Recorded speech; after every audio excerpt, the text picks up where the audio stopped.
Students of the DLED third semester, DLED third semester के जीव विज्ञान के चैप्टर में हम आज सूक्ष्म जीवों का संसार देखेंगे।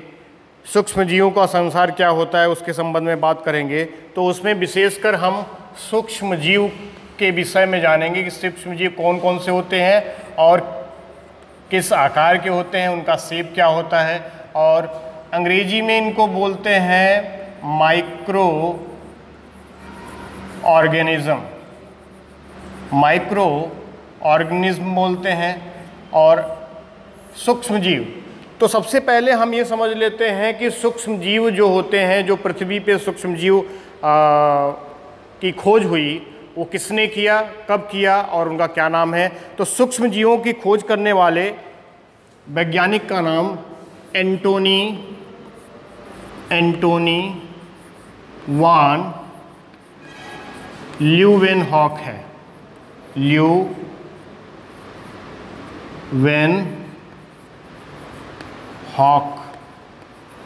एंटोनी वान ल्यूवेनहॉक, जो कि हॉलैंड के निवासी थे।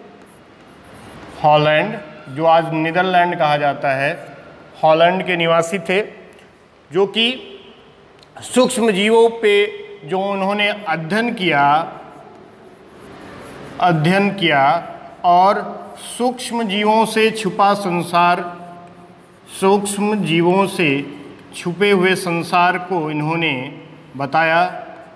वो से छिपा हुआ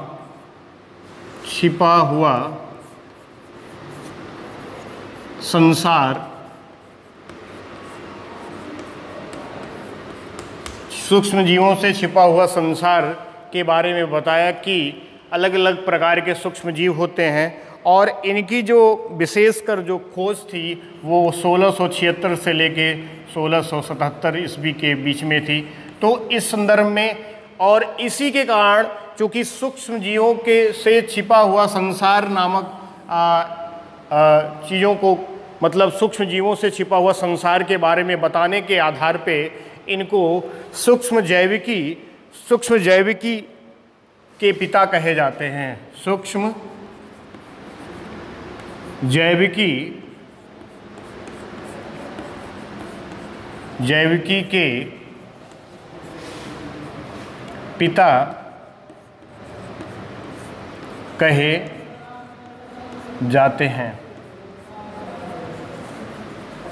इसको अंग्रेजी में फादर ऑफ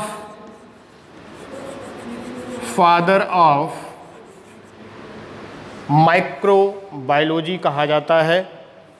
माइक्रोबायोलॉजी कहा जाता है। फादर ऑफ माइक्रोबायोलॉजी, सूक्ष्म जैविकी के पिता, किसको? एंटोनी वॉन ल्यूवेनहॉक को कहा जाता है। अब चूंकि आप जानते हैं कि आसपास जो है, जो कि बहुत सारे खाद्य पदार्थ होते हैं, विशेषकर हम अगर दूध की बात करें तो अगर कमरे के तापमान पे उसको रख दिया जाए तो वो कुछ देर में उसी तापक्रम पे रहते हुए वो फट जाएगा। तो ये क्या समझते हैं कि आप क्या समझते हैं कि ये प्रक्रिया कैसे होती होगी? तो हम आपको बताना चाहते हैं कि उसी प्रकार से 3 से 4 घंटे अगर किसी भी उसको 3 से 4 घंटे ऐसे ही खुले रख दिया जाए तो वो फट जाएगा, दूध जो होगा वो फट जाएगा और वो ख़राब हो जाएगा, या फिर ये कहें फट जाएगा तो वो दूसरे प्रोडक्ट में परिवर्तित हो जाएगा, और वो जो प्रोडक्ट में परिवर्तित होगा तो वो ये सूक्ष्म जीव के आधार पे होता है। और सूक्ष्म जीव जो होते हैं इसमें विशेषकर ये जो है जीवाणु के द्वारा होता है। तो सूक्ष्म जीव के अंतर्गत जीवाणु आते हैं, जीवाणु, विषाणु, प्रोटोजोआ,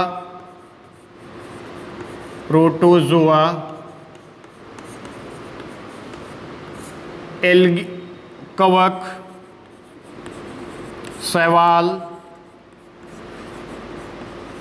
ये सारे आदि। इसके अलावा भी होते हैं जैसे जो प्लैटीहेल्मिन्थीज और नीमेटोडा वर्ग के जो एनिमल्स होते हैं वो भी इसके अंतर्गत रखे जाते हैं। जीवाणु, विषाणु, प्रोटोजोआ, कवक, शैवाल आदि इसके अंतर्गत आते हैं। तो ये सब जो है सूक्ष्मजीव होते हैं जिनको अंग्रेजी में माइक्रो ऑर्गेनिज्म बोलते हैं। तो जैसे मैंने कहा कि अगर दूध को हम 3-4 घंटे में उसी कमरे के तापमान पे उसको उसी लगातार कंटिन्यूअस रख दिया जाए तो कुछ देर के बाद वो जो है फट जाएगा या किसी दूसरे प्रोडक्ट में परिवर्तित हो जाएगा। तो इसका कारण ये है कि वो जो है सूक्ष्मजीव के कारण होता है, जीवाणु, क्योंकि वातावरण में जो वहाँ का वातावरण होता है या वातावरण में सूक्ष्मजीव पाए जाते हैं। हम अगर उदाहरण की बात करें तो उदाहरण के अंतर्गत अब अगर मानिए अगर एक पिन होती है या आलपिन होती है, छोटी सी पिन होगी।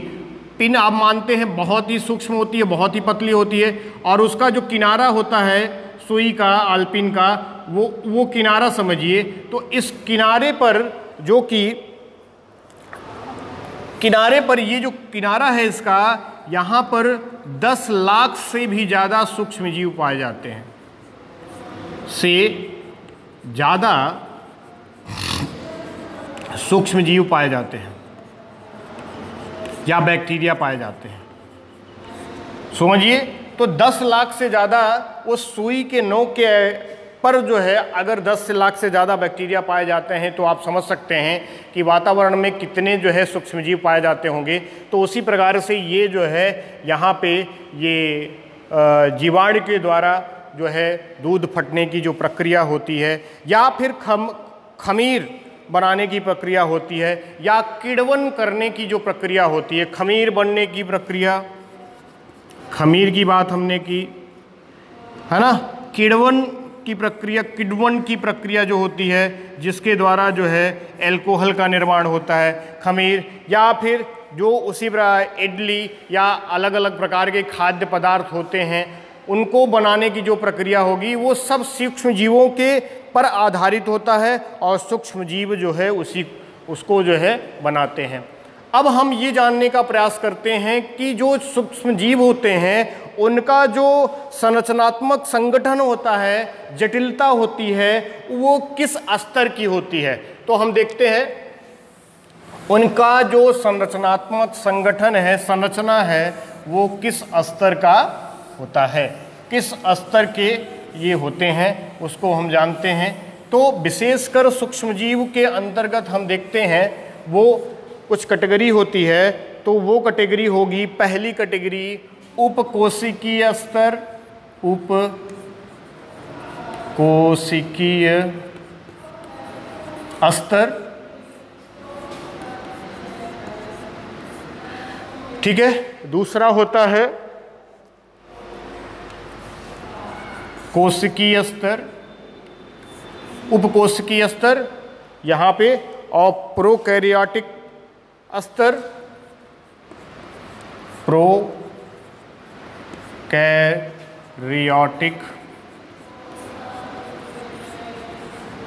स्तर। तीसरा होता है यूकैरियोटिक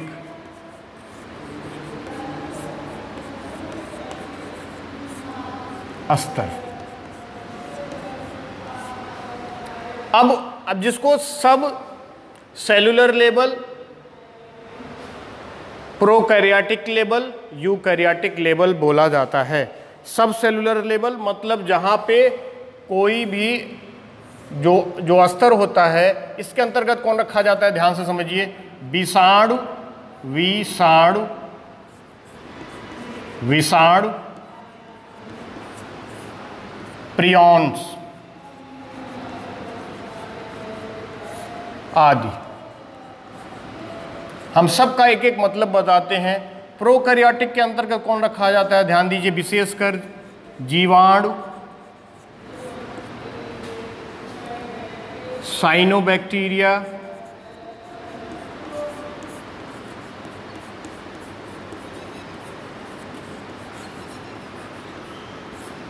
और माइकोप्लाज्मा आदि हम लिख देते हैं। यूकैरियोटिक में आपका होता है कवक पाए जाते हैं, शैवाल होते हैं, उच्च पौधे होते हैं, या फिर हम पौधे लिख दें, एवं जंतु। तो देखिए 3 कैटेगरी बनाई गई है। तो लेकिन हमको क्या है, सूक्ष्म जीव के स्तर पे ये चीज़ों को दिखाना है, तो हम केवल सूक्ष्म जीव की बात करेंगे, सूक्ष्म जीव को लेके चलेंगे। तो उस आधार पे आप देखें, कुछ हम देखते हैं, ये चीज़ों को देखते हैं कि इनका लेवल क्या होता है। अब जो कि सबसे पहले बात करते हैं उपकोशिकीय स्तर, जिसमें विषाणु और प्रियांश।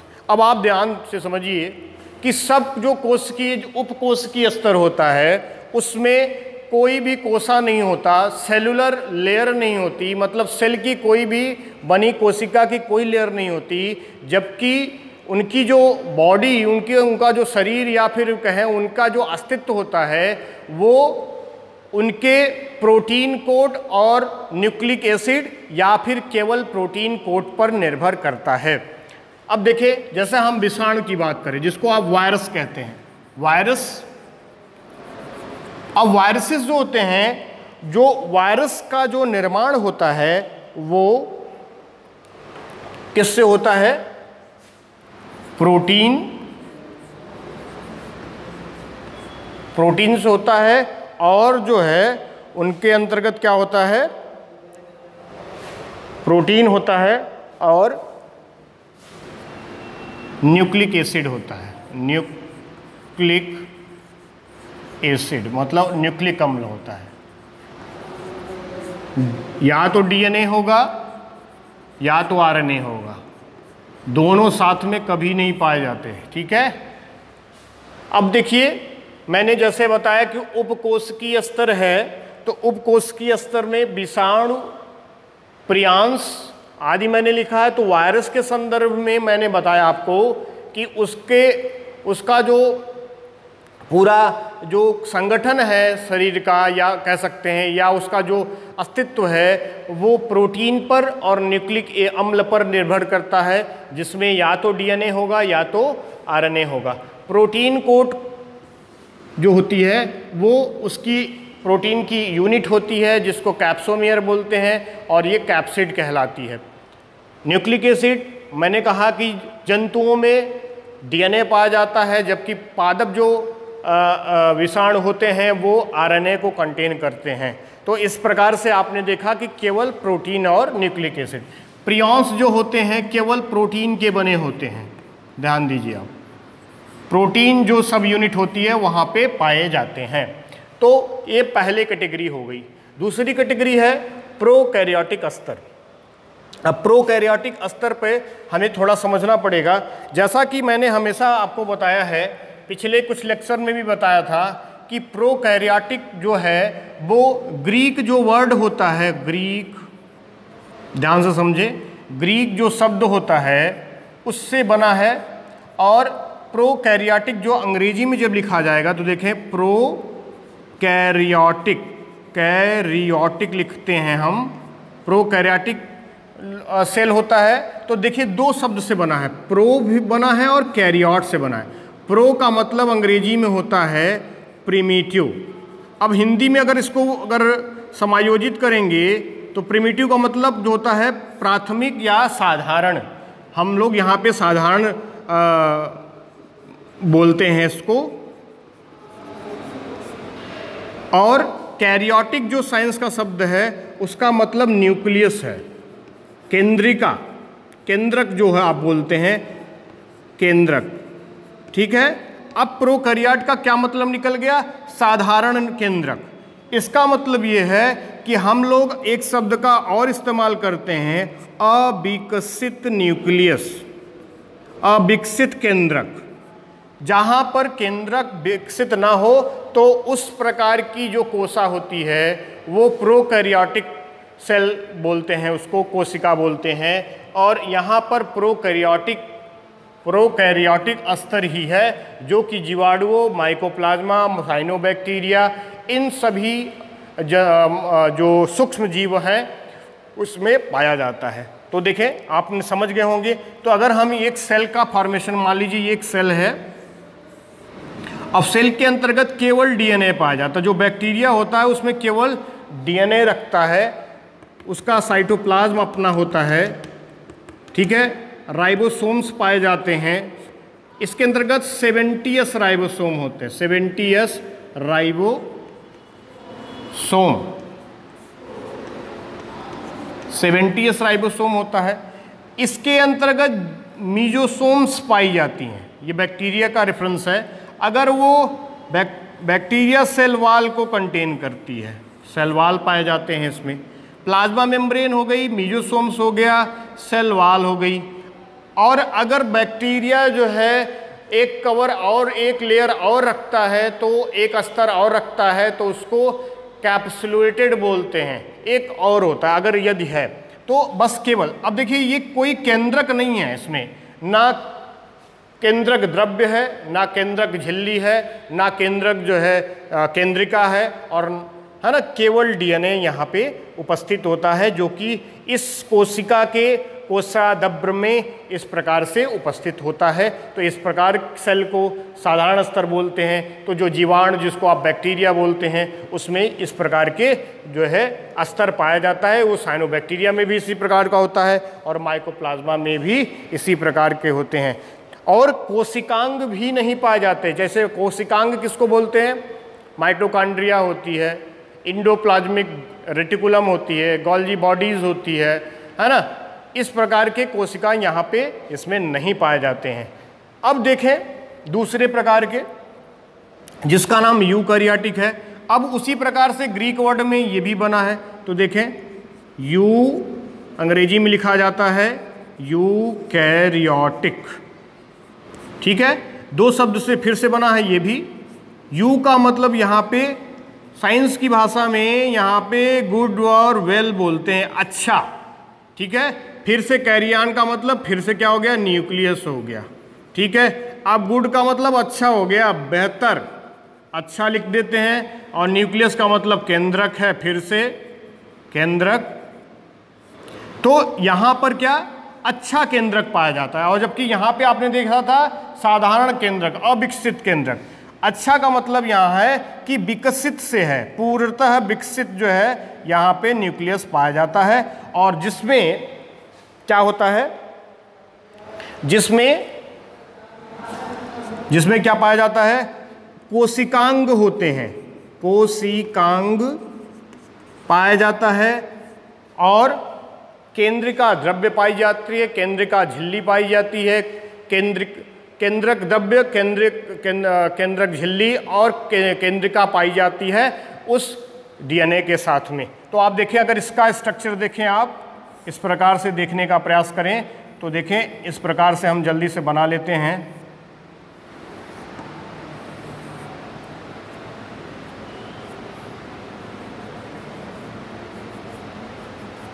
ठीक है, इस प्रकार से। और इसके अंतर्गत एक केंद्रिका हो गई, और यहाँ पे क्रोमेटिन फार्म मतलब डीएनए, और इसका साइटोप्लाज्म, और इसके अंतर्गत माइटोकॉन्ड्रिया अलग अलग जगह पे ढेर सारी होती हैं, माइटोकॉन्ड्रिया कर लेते हैं। इससे जुड़ी हुई इंडोप्लाज्मिक रेटिकुलम होती है, गोल्जी बॉडीज़ होती है, राइबोसोम पाया जाता है। लेकिन यहाँ का जो राइबोसोम होता है वो 80s राइबोसोम होता है, 80s राइबोसोम्स होता है, ठीक है। अब देखिए, यहाँ पे अंतर हम बताने के लिए हमने इंग्लिश का इस्तेमाल किया था कि प्रोकैरियोटिक और यूकैरियोटिक में क्या होता है। अविकसित और विकसित न्यूक्लियस से संबंधित है। और यहाँ पे ये एक क्या होता है? हिस्टोन और हिस्टोन प्रोटीन के साथ में ये पाया जाता है, हिस्टोन प्रोटीन के साथ में ये पाया जाता है। तो आपने 3 स्तर को देख लिया। अब जबकि हम क्या बताना चाह रहे हैं, क्या कहते हैं कि सूक्ष्म जीव। अब देखिए, ये तो सूक्ष्म जीव हो गए, कवक और शैवाल, जबकि ये क्या होते हैं? यूकैरियोटिक भी होते हैं और प्रोकैरियोटिक, मतलब एक कोशिकी भी हो सकते हैं और बहुकोशिकी, दोनों में पाए जाते हैं। और वहाँ पे वो लाभदायक भी होते हैं और हानिकारक भी होते हैं। अब आगे हम चलते हैं, आगे समझते हैं कि सूक्ष्मजीव का की जो है वो सूक्ष्मजीव का जो है वो संरचना क्या होती है, वो कैसे बना होता है, किस लेवल का बना होता है, अभी हम बता ही दें इसमें सूक्ष्मजीव की संरचना। ये संरचना की बात कर लेते हैं। यहाँ पे संरचना की बात करें तो संरचना में अब आपको जाने पहले हम बैक्टीरिया को लेते हैं। बैक्टीरिया क्या होता है, एक कोशिकीय जंतु है, उसमें उसका प्रॉपर अच्छा ढंग से जो है केंद्रक नहीं पाया जाता, न केंद्रक झिल्ली पाया जाता है, न केंद्रक द्रव्य पाया जाता है, केवल डीएनए उसके साइटोप्लाज्म में पाया जाता है और कोई भी कोशिकांग उसमें नहीं पाया जाता। उसकी जो साइज होती है, एक बैक्टीरिया जो जीवाणु कोशिका होती है उसकी जो साइज होती है वो 0.2।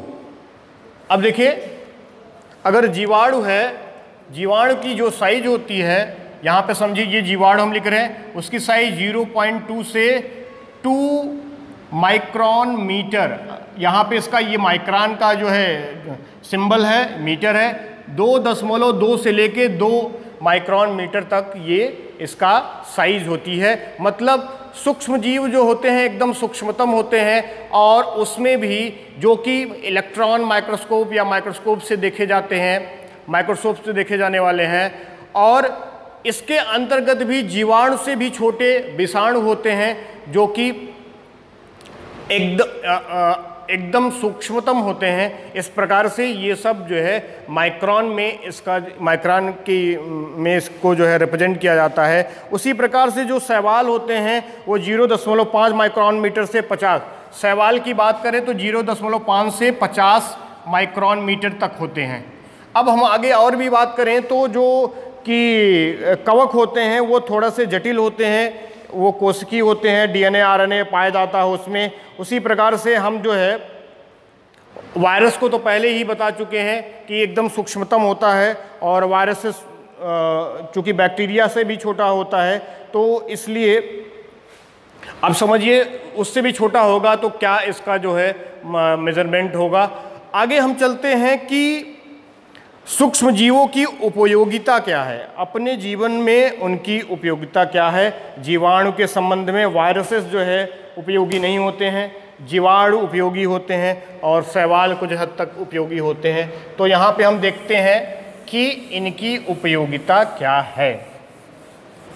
उपयोगिता का मतलब हमारे जीवन में, हमारे दैनिक जीवन में इनका क्या लाभ है और इनसे क्या हानियाँ हो सकती हैं, तो उसको देख लेते हैं हम।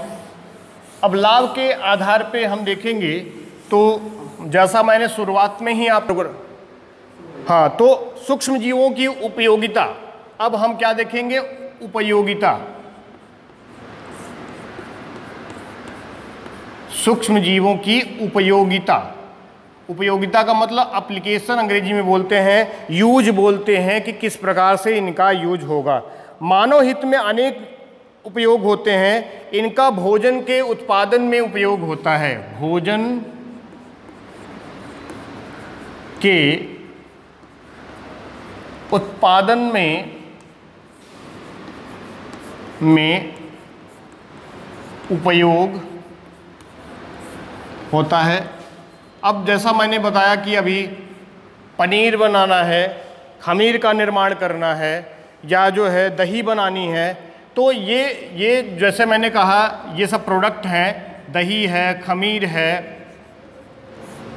पनीर है ना। ये सारी चीज़ें जो उत्पाद होते हैं वो जीवाणु के माध्यम से ही जो है इनका निर्माण होता है। अगर जो है जीवाणु नहीं हो तो इनका निर्माण कभी नहीं हो सकता।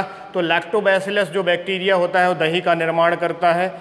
अब हम आगे देखते हैं इसकी अन्य उपयोगिता क्या है। दूसरे क्रम में हम देखते हैं कि खमीरीकृत, जैसे हमने कहा कि ईस्ट के जीवाणुओं के द्वारा जो है हम खमीर का निर्माण, जो ये हमने कहा खमीर का निर्माण करते हैं। तीसरा जो है हम देखते हैं तीसरे क्रम में कि ये जो है दूषित जल के उपचार में, दूषित जल के उपचार में सूक्ष्म जीव का उपयोग किया जाता है। सूक्ष्म जीवों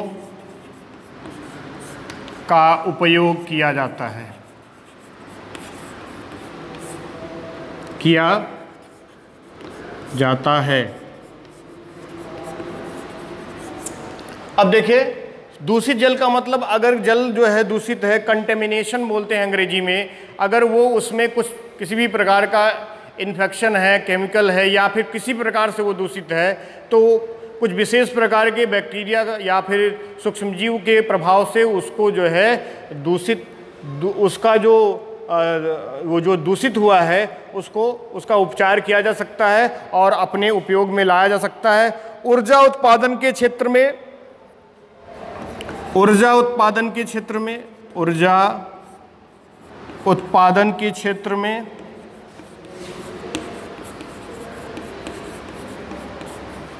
ऊर्जा उत्पादन के क्षेत्र में इथेनॉल जो होता है, इथेनॉल ईंधन का उत्पादन किया जाता है। इथेनॉल ईंधन का उपयोग किया जाता है, ईंधन का उपयोग किया जाता है।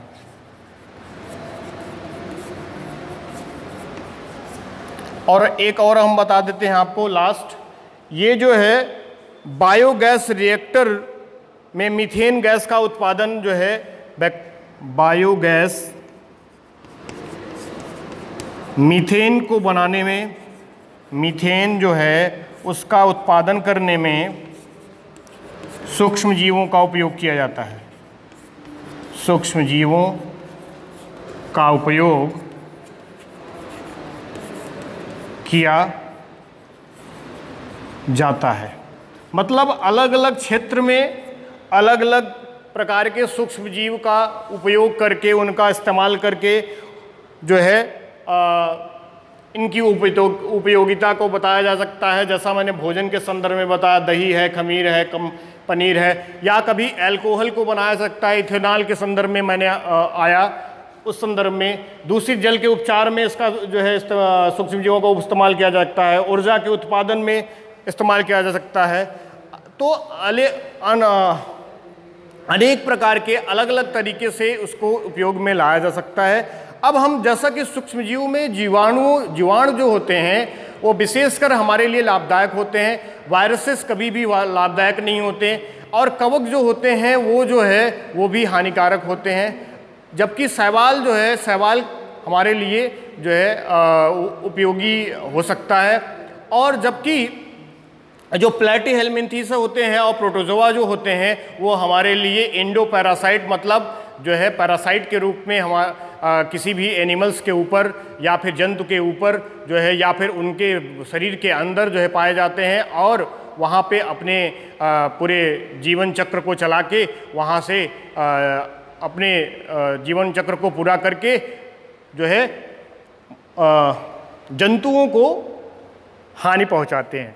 तो इस प्रकार से इस चैप्टर में सूक्ष्म जीवों के संसार के अंतर्गत हमने उसको उनका परिचय और उसकी साइज, उसका शेप, उसका रासायनिक संगठन, संरचनात्मक संगठन आपको बताया, उसकी उपयोगिता पर भी चर्चा की। अगले चैप्टर में हम जो है सूक्ष्म जीवों के अंतर्गत वायरसेस क्या होते हैं और उसके प्रकार क्या होते हैं, वो सारी चीज़ों पे हम चर्चा करेंगे। धन्यवाद। कितना